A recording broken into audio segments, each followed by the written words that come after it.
El título de esta exposición es Tecnologías menos letales, obviamente, en el uso policial.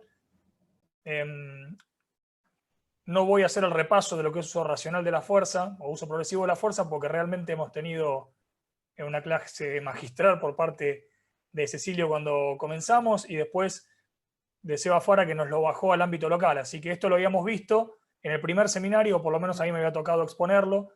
Sigo preguntándome y preguntándole a todos aquellos que están en alguna fuerza en cualquier lugar del país, si mientras pasó el primer seminario han obtenido todas estas herramientas para poder aplicar el uso racional de la fuerza, y estoy seguro de que no. Así que seguimos teniendo las mismas dificultades, pero volviendo a lo último que decía Mario, que me parece muy importante, no podemos aflojar nosotros en el seguir intentando y justificando por qué lo necesitamos. Fíjense cuántos años llevamos nosotros hablando, por ejemplo, del tema de incorporar un taser, y de un día para el otro todos aquellos que se oponían dijeron que todo el mundo lo podía comprar, básicamente, ¿no? Que las diferentes fuerzas, municipios y demás salieran a comprar. Fíjense qué contradictorio que es lo que nosotros no podemos manejar, que son las decisiones que nos exceden, que están a nivel político. Pero cuando esa necesidad esté, nosotros estamos ahí al pie del cañón para decir, sí, esto lo probamos, lo conocimos, nos capacitamos y lo necesitamos. Pero si ustedes no hicieron todo ese trabajo previo, cuando ustedes le pregunten cuál necesitas, si ustedes tarden un año en responder, nunca lo van a tener. Avísenme si me equivoco cualquiera de los otros profesores, por favor. Así que hay que tratar de entender la responsabilidad que tenemos. Aquellos que son personal policial, pero que a su vez tienen una responsabilidad como instructores y profesores de tiro, necesitamos entender que hay que sacarse el chip de esperar que las cosas vengan. Algo que también se aclaró en las clases anteriores. Sino que hay que arriesgarse a hacer, a escribir y a fundamentar, a tener razones concretas de por qué uno lo dice, y por supuesto, después entender que nos vamos a tener que hacer cargo de defender eso que estamos pidiendo, defender aquello que estamos presentando, porque necesariamente cualquier cambio es resistido, especialmente en una fuerza de seguridad. Pero se logra. Vamos a comenzar con algunos de los sistemas menos letales y voy a hacer referencia muy breve a lo que son estos sistemas, ¿no? Se vienen utilizando casi desde tiempos inmemoriales. No voy a pasar la parte histórica porque el tema que nos compete hoy es el de tiro específicamente. Pero si fuera realmente a contarles la historia documentada de todo esto, ya hay en Sumeria, los acadios, en Extremo Oriente, en China, en la India, hace 6.000, 7.000 años, sistemas que lanzaban diferentes tipos de bolas, por ejemplo, de fuego, o que utilizaban humo combinado con diferentes pimientos. De esto hay un montón de material.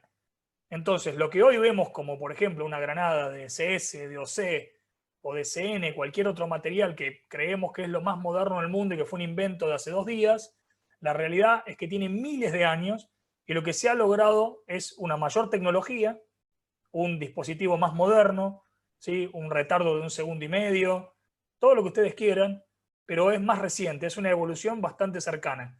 Pero cuando vamos atrás en la historia, hay muchas razones por las cuales en muchos pueblos no se utilizaban armas letales todo el tiempo. Por ejemplo, en la antigüedad, y de esto podría hablarnos Cecilio durante seguramente semanas, muchos pueblos guerreros lo que hacían era utilizar armas menos letales para, con los químicos, con los diferentes elementos que mezclaban con el humo, lograr capturar a los enemigos. ¿Por qué? Porque en muchos tiempos, en muchas culturas, se asimilaba al enemigo, se lo pasaba después a ser parte de la propia tropa. Entonces, si mataban a 1.000 enemigos, se perdían 1.000 futuros soldados. Entonces, estos sistemas, para empezar, no son un concepto nuevo, sino que cuando vamos atrás en la historia documentada, encontramos cantidad de versiones donde había diferentes tipos de elementos que no buscaban causar la letalidad de un agresor o de un enemigo. ¿Sí? Existe el antecedente histórico, por ejemplo, respecto a lo que son municiones específicas, como las que vamos a ver hoy, donde los ingleses utilizaron municiones con punta de madera en la guerra, digamos, con India y con Malasia en los años 50. Todavía, les tengo que decir, al día de hoy, se siguen utilizando este tipo.